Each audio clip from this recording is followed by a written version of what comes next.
episode 116. We're back, Rob. 116. Yeah. Do we ever change the opening theme song? Is that ever going to happen in the future? Or are we just going to roll with that spy sort of vibe forever? It's got a spy versus spy. I'm okay with that, though. Yeah. Spy versus spy vibe. Do they still publish Mad? I should know this. They do publish Mad Magazine. I don't know. That I they hope make so. notes, but I used to love to fold the the A-B thing. fold the A-B thing in the back. Spy I would versus study. spy. Oh, I would study Mad that. Magazine was great. Alfred E. Newman. How they made that folding thing Yeah. work. I would absolutely study that all the time. It was great. So. Here's what I remember about Mad Magazine. I remember, of course, Alfred E. Newman. Yeah. I remember Spy versus Spy. Yeah. And I remember the folding back cover. Okay. I don't remember what else was in between the pages. It was a lot of parodies of TV shows and movies. So like whatever were the they big movie is. Were they cartoons? Yeah, it was all illustrated. Was it all like graphic? Yeah. A lot of illustrations? Jack Davis illustration in Mad and Cracked. Classic. Cracked. Oh, that's right. Cracked was awesome. Cracked was even funnier. Was Cracked a byproduct of Mad? Yeah. It was. Yeah. It was an offshoot of some sort, But it would be like, they would do kind of the PG version of the National Lampoon of like whatever the day's flavor was. So like it would be like, Raiders of the Lost Ark was the biggest movie. Yeah. And then they do like Raiders of the Lost Fart or something like childish. Yeah, okay. And then it would be like 5 or 6 pages of, like retelling of the story, but from some silly, and it was all caricatures of like Indiana Jones, but he's like tooting or something. I just totally made that up. I don't know. I get you. I think you could probably argue that was a big, Mad Magazine was probably a huge inspiration for Garbage Pail Kids. Yeah, A direct descendant. There might be. I'm not smart enough or educated enough to say that, but yeah. It feels that way. Dude, Garbage Pail Kids are still going on. I mean, you go in, I think there's probably some valuable ones. Yeah, well, here's a little, I'm ashamed to put this on the internet, but I'm going to put it out there right now.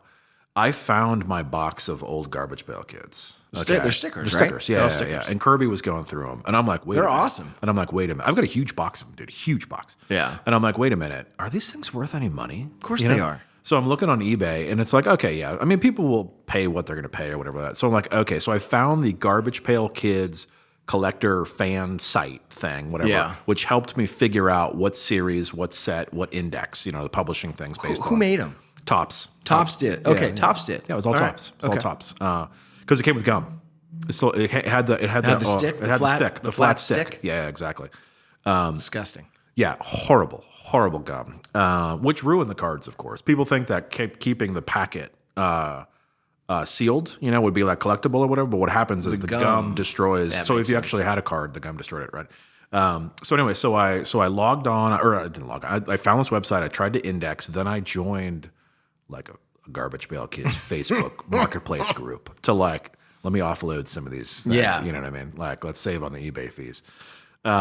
Horrible failure. I did not. I think I listed one thing as little chum the water. You know what I mean? And it was like, oh my god, it was like Trash Can Tommy. I got taken to school on like comments about you don't belong here. This is well, I don't know about that, but just like this card is not that desirable or this or that or what. I think I asked a couple questions and it was like, all right, dude, like I'm out. This is ridiculous.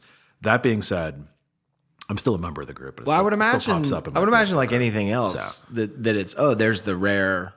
Yeah. Adam Baum is the classic one. The little boy who has the Atari joystick and is pushing the button, and his head is a nuclear explosion. I remember that. That still is the number one. Like that's the well-known one, right? There's some others like. But that one's not that valuable. No, I mean, dude, you can get. I mean, that could be an $800 card. But I mean, that's not like a Honus Wagner. No. I mean, they made a ton of that one. Yeah. Because it was the first. Because they went alphabetical, right? Didn't they go alphabetical? There's a whole. What do you mean? Wasn't there like Atomic Atom and then a B and then Butthole Bob or whatever? I'm sure sure they went alphabetical. Here's what they did do though, which was interesting and smart branding. They'd have the same illustration, okay? Yeah. And then there would be 2 versions of every single illustration. So it would be like I think it's Atom Bomb and Blasted Billy. And then up in the top right corner, it would be 1A and 1B. So every illustration got 2 cards out of it, right? 2 names. So if you only had 50 cards, it really was you had to collect all 100 because you had to get every derivative, right? Yeah. And the reason why that first series obviously is collectible is because you're right, they're all stickers, and we all stuck them. You know what I mean? So nobody kept the cards, right? That type of thing. But dude, you can still buy them. They're still make them? They're still. I was going to say, are they still printing them? And just like how baseball cards have like chromium editions and all this crazy. Garbage Pail Kids are still the same, dude. It's course. all that. I mean, nostalgia, man. It's the 30-year loop, right? I mean, the 80s and 90s are gigantic right now. Speaking of things that blew up into pop culture. Yeah. Hit me. That's our segue. Oh, yeah, that is our segue. Well played. Yeah. Okay, done.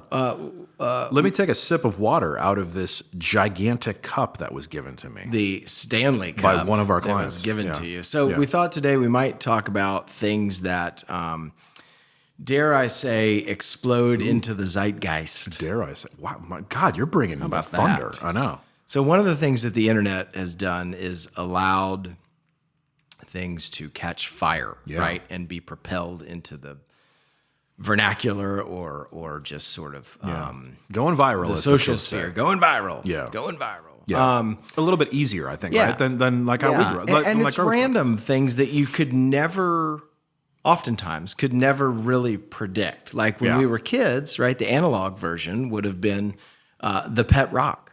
Yeah. Okay. Right? I mean, it was like all of a sudden there was a pet rock, and somebody came up with this thing, and it had a little popsicle stick with the little rocks. I never had one. You didn't have a pet rock? No, I didn't have one. There was a pet rock, and then there was the rock concert, and then there was all kinds of derivatives of the pet rock. Hilarious. But now the internet, of course, has allowed things to catch sort of fire, and we're talking about it only because I read an interesting article today. So I'm headed up this weekend to visit my daughter, who's a freshman up at Appalachian State up in Boone. And so the Stanley Cup, not the hockey version. Not to be confused with the most amazing trophy in Not to be confused with the Stanley Cup. Yeah. But the mugs that are so popular among, dare I say, mostly females. Is it? Yeah. Okay, I didn't know that. And so a little bit of history on that and how it sort of exploded into popular culture where it now resides. So I guess the company, and I just learned all this today reading this article, but I guess the company has been around for like 100 years, right? A little over 100 years or something like that. And when the cups were first made, they were marketed towards outdoorsmen. Okay. And blue collar workers. Yes. Right. So, but it was very male dominated. Like a Yeti kind of marketing, thing. like kind of like a Yeti thing. Okay. Forever ago. And then they stopped. Sales declined. Whatever. And then they stopped producing them.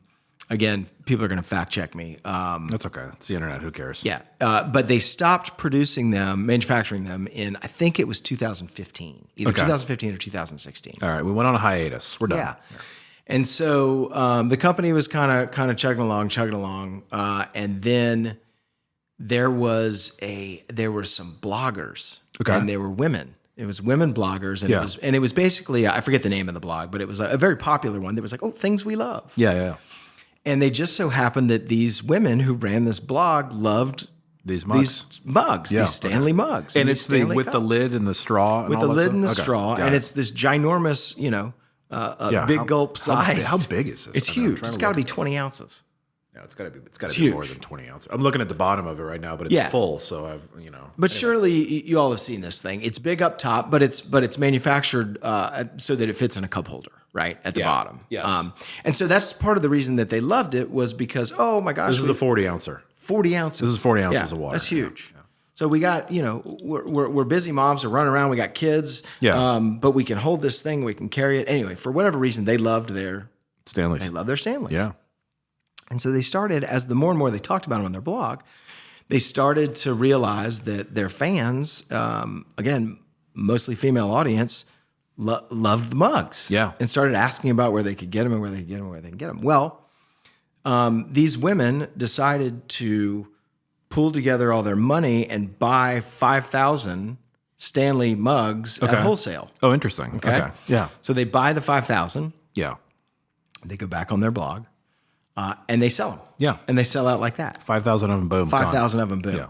So then they buy another 5,000. Yeah, exactly. And then the second round sold in like a week or something, or maybe it was a day. I mean, it was something ridiculous. Yeah. It was like, hey, we got the mugs back, and then boom, they're all sold. And then boom, they all sold out. So these women went and said, hey, we need to contact somebody at Stanley and figure out a deal and tell them about this. Yeah, exactly. So they got in contact with a woman who was the head of sales at Stanley. Okay. And it just so happens she was an App State graduate. Oh, my Lord. Which is how I came about this article. So an App State interesting. graduate, and I should know her name. I didn't write it down. Apologies. But I think Solomon was her last name. Okay. Maybe Laura Solomon. Somebody fact check me. So they got in touch with her, and she studied marketing at App State. And so they sort of formed a great relationship with her, and she was all on board. Well, the problem was Stanley had been run by a bunch of old dudes for so long. And so she had to, as the head of sales, had to basically over time convince them to completely change the internal lobbying, right? everything. Yeah. Like, okay, we're going to go after women now. Yeah. We are going to go pure influencer marketing strategy. Yeah. Interesting. All of these things that were very non-traditional for the company. Yeah. And I guess the long story short is over time, she finally, after all the lobbying, got him to sign off on it. Yeah. And the numbers are insane. Yeah. And it blew up. And it blew up in part because they totally pivoted as an entire company and targeted women and did it all through influencer marketing. Interesting. And so they're saying, I mean, you can go look up the figures, but I mean. Now, I did not read this article. Yeah, astronomical. No, you did. Profits. For me, it was the viral video. Speaking of viral, it was the viral video of the car fire. Is where I kind of that's where I became familiar with the mug, right? Yeah. And I think it was through one of our advertising sort of blogs or news sites or news feeds, or whatever, about the woman's car who burned. You know, like I don't know if it was at a. I don't think I saw that. You haven't seen that? Okay. I don't think I've seen this. Well, hey, we'll have to tag it to this post. Michael, are you listening? Tag it to the post. There's like the woman's car burned down. Okay. Like I don't know if it was electrical fire, engine fire, whatever, but the whole car like totally done. Okay. There's like a TikTok video or whatever the deal is of woman like, oh my God, my car is destroyed. She opens the door, she reaches in, she grabs her Stanley, and shakes it. And the ice in the Stanley is still in there. Now, is this fabricated? I don't know. Or we don't know. I don't know, right? But and it's like that video went bananas. Everyone's like, holy Toledo, like whatever. And then come to find out, like a week later, the president of Stanley puts out a TikTok and it's like, hey, we've never done this in the history of our company. But I don't remember the woman's name. But it's like, hey, lovely lady, like, because of your video and because it blew up so much and we appreciate you, we're going to buy you a new car. Like, you get the new car. You're getting a new car. Which is because it's like, Seize the PR moment. Yeah, exactly. Of course.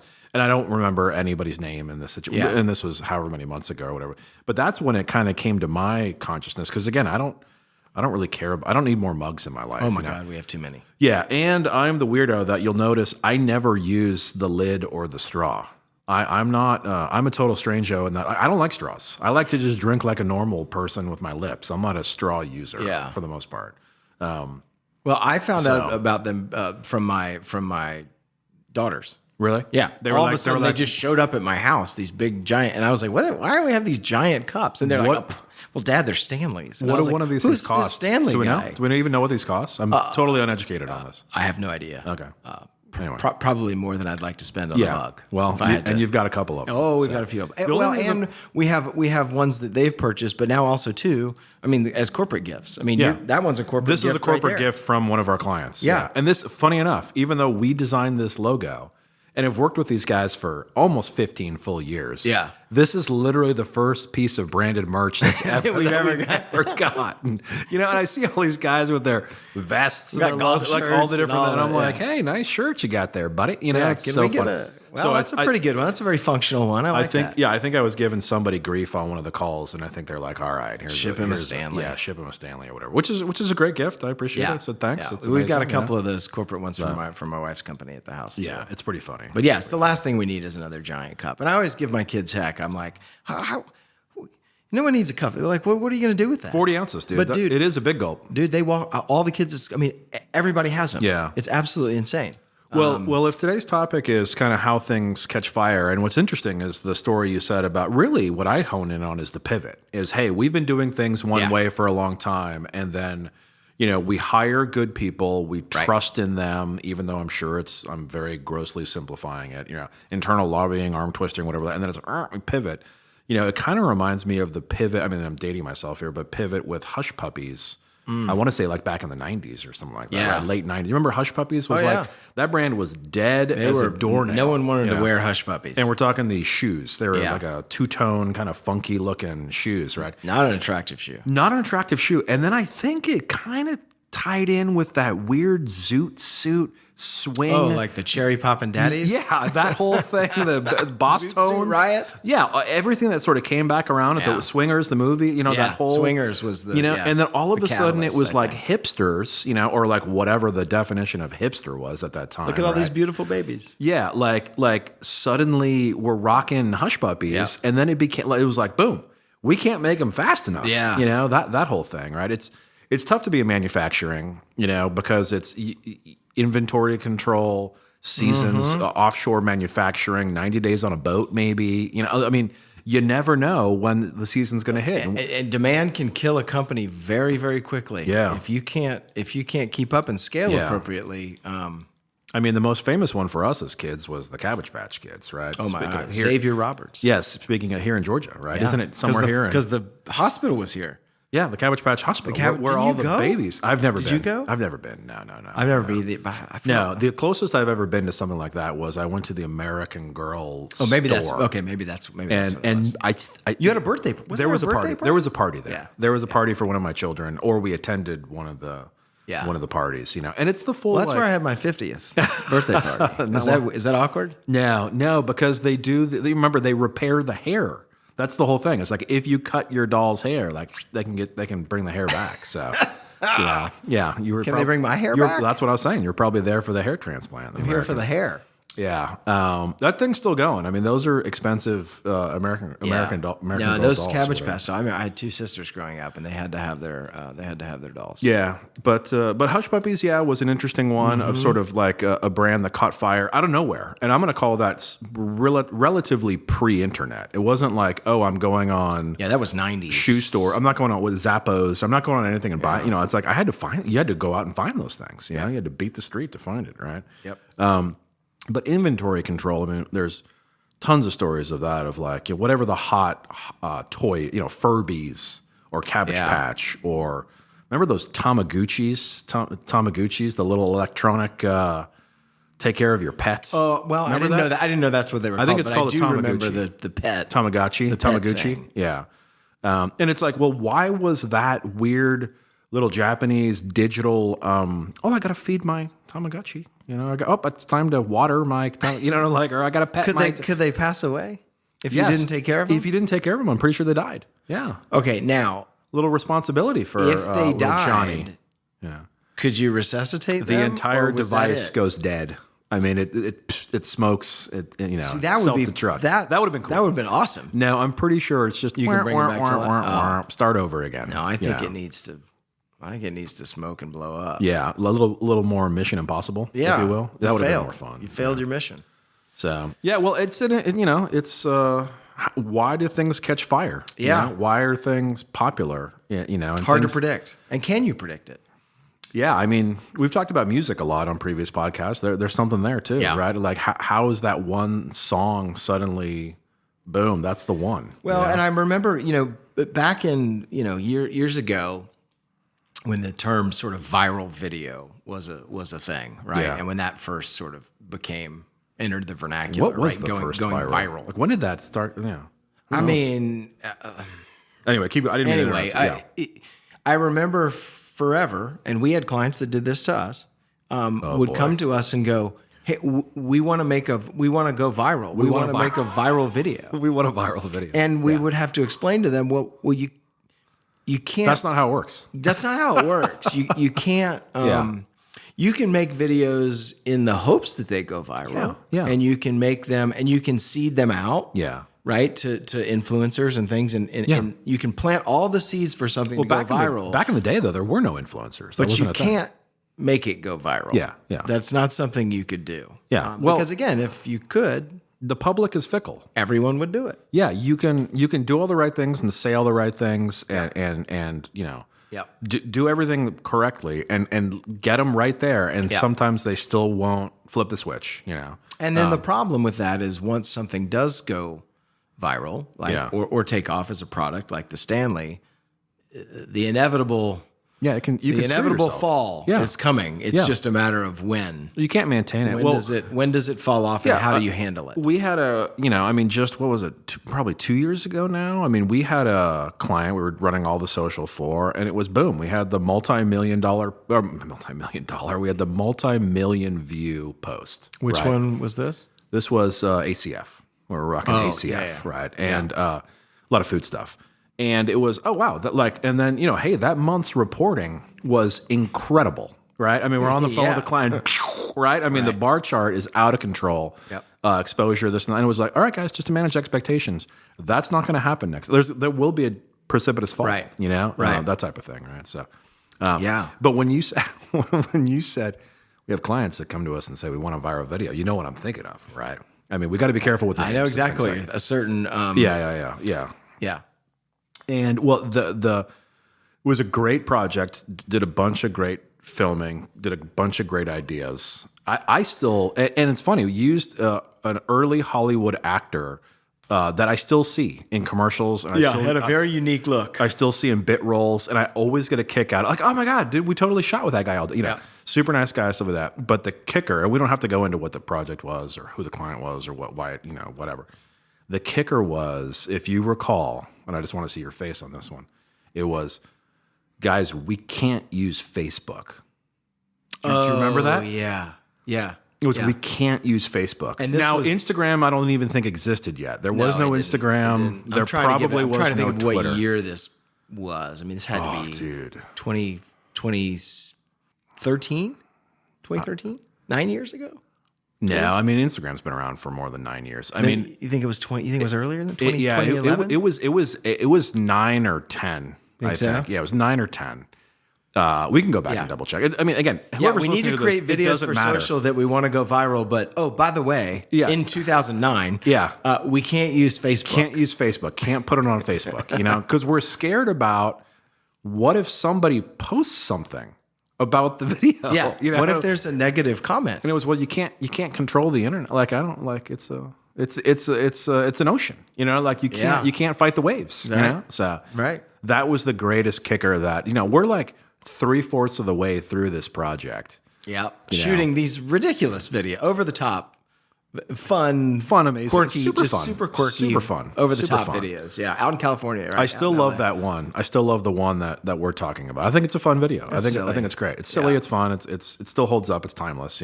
But then all of a sudden, boom, we can't use Facebook.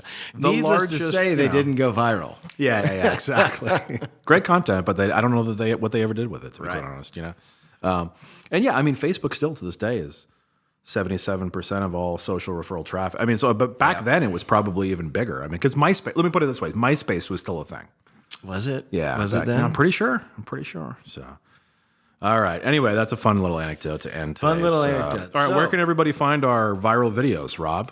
On the internet. On the World Wide Web at mocktheagency.com. And of course, you can track us down on the socials. And feel free to drop us a line about what you think is the next thing that's going to blow up. Yeah. What is it? Who's got it? What is it? And fact check us. Check us. Yeah, for sure. All right. Thanks, everybody. Bye.